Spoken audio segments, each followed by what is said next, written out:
नमस्कार दोस्तों, आज की इस वीडियो में आपको बताऊंगा दो क्रमागत धनात्मक पूर्णांक ज्ञात करने। क्लास 10th एनसीईआरटी बुक का सवाल है, ध्यान से आपको देखना है।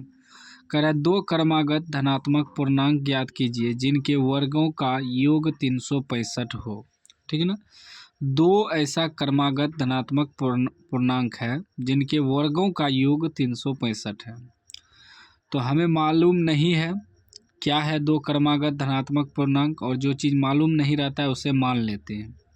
लिखेंगे माना कि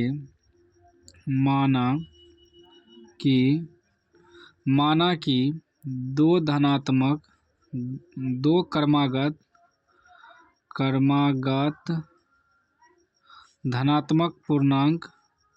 धनात्मक पूर्णांक x और x+1 है। मान लिए माना दो क्रमागत धनात्मक पूर्णांक x और x+1 है। थोड़ा समझ लीजिएगा।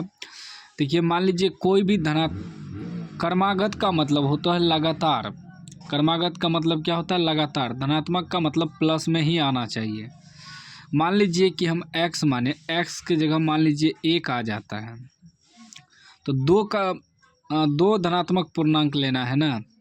कह रहा है दो धनात्मक पूर्णांक, तो मान लीजिए 1 अगर x का मान आता है तो एगो माने हमें x+1, तो x की जगह 1 रखेंगे, +1 1 क्या हो जाएगा? 2 हो जाएगा। तो 1 के बाद 2 आया, लगातार संख्या आया। मान लीजिए x की जगह 2 आ जाता है तो यहाँ 2 रखेंगे, 2 1 3 आ जाएगा, तो लगातार संख्या आ गया 1 2 3। तो इसीलिए x और x+1 मान लिए।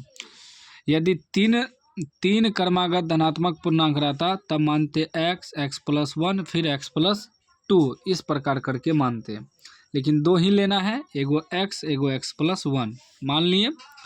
अब देखिए, अब प्रश्न से हमें क्या करें?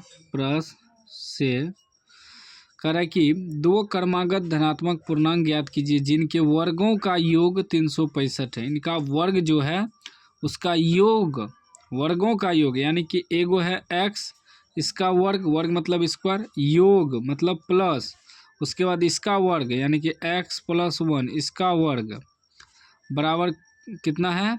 योग इसका वर्ग। ठीक है ना। x² वर्ग का मतलब होता है स्क्वायर, इसका वर्गों का योग 365 है। तो इसका वर्ग करेंगे प्लस, योग मतलब क्या होता है? प्लस, फिर इसका वर्ग करेंगे x+1 का वर्ग, तब उसका योग होता है 365। ठीक। अब देखिए ये हो जाएगा x² प्लस, ये आ गया a+b के होल स्क्वायर। देखिए a+b के होल स्क्वायर क्या होता है सूत्र? a² + b² + 2ab। ठीक ना।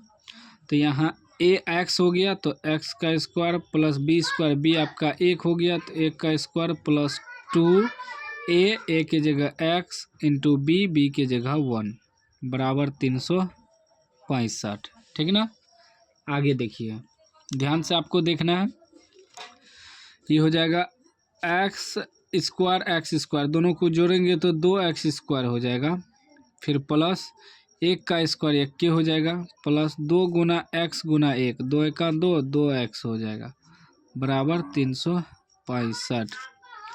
ये हो जाएगा 2x², इसको लिखेंगे फिर 2x, फिर +1, इधर आ गया तो -365 हो जाएगा, क्योंकि बराबर के उपगल प्लस में, इधर आएगा तो माइनस हो जाएगा, और उधर कुछ नहीं बचा तो 0 बचा। अब इसमें क्या करेंगे? लिखेंगे 2x² + 2x, 1 में से 365 घटेगा तो -364 हो जाएगा बराबर 0। फिर ये दोनों में देखिए 2 कॉमन आ जाएगा, 2 कॉमन ले लेंगे तो क्या बचेगा? x² प्लस, यहाँ से भी 2 निकल गया, सिर्फ x माइनस 2 निकल गया, 2 1 2, 1 यहाँ 16 8 दूनी 16, फिर 2 दूनी 4 बराबर 0। ठीक।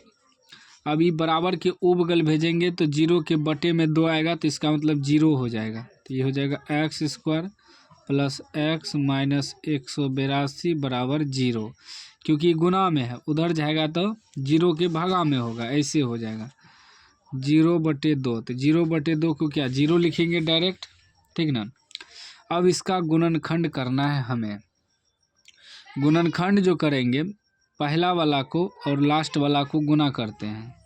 तो पहला कितना है x², इससे गुना करेंगे -182 को, तो यह आ जाएगा -182 x²।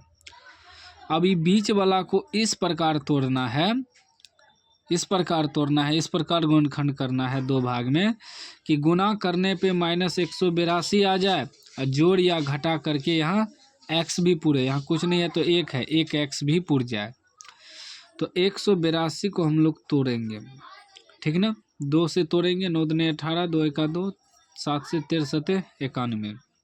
देखिए 7 दूनी 14 घटा 13, 14 में से 13 घटाएंगे तो 1 बच जाएगा। तो यहाँ 1 है, इसी में x लगा देंगे तो 1x हो जाएगा, ठीक ना। तो लिखेंगे x², इसको सेम उतार देना है, प्लस 14x माइनस ये 13x, ठीक ना। अभी दो भाग में टूट गया, 14x में 13x घटेगा, सिर्फ x बचेगा। जब गुना करेंगे 13 गुना 1400, 182 भी आ जाएगा माइनस में, ठीक। फिर इसको भी उतार देंगे, -182 बराबर 0। देखिए दोनों को कुछ नहीं करते हैं, सिर्फ उतारते हैं, लेकिन पहले गुणनखंड करना है। गुणनखंड करने के लिए हमें ये दोनों को गुना करके चेक करना पड़ता है।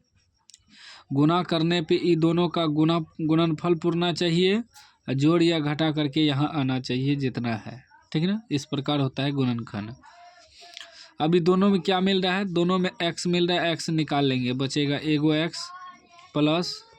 प्लस यहाँ बचा 14। फिर ये दोनों में -13 निकाल लेंगे तो बचेगा x, माइनस निकाल लिए तो प्लस 13 गुना 14 तो 182 होगा, तो 14 बचेगा बराबर 0।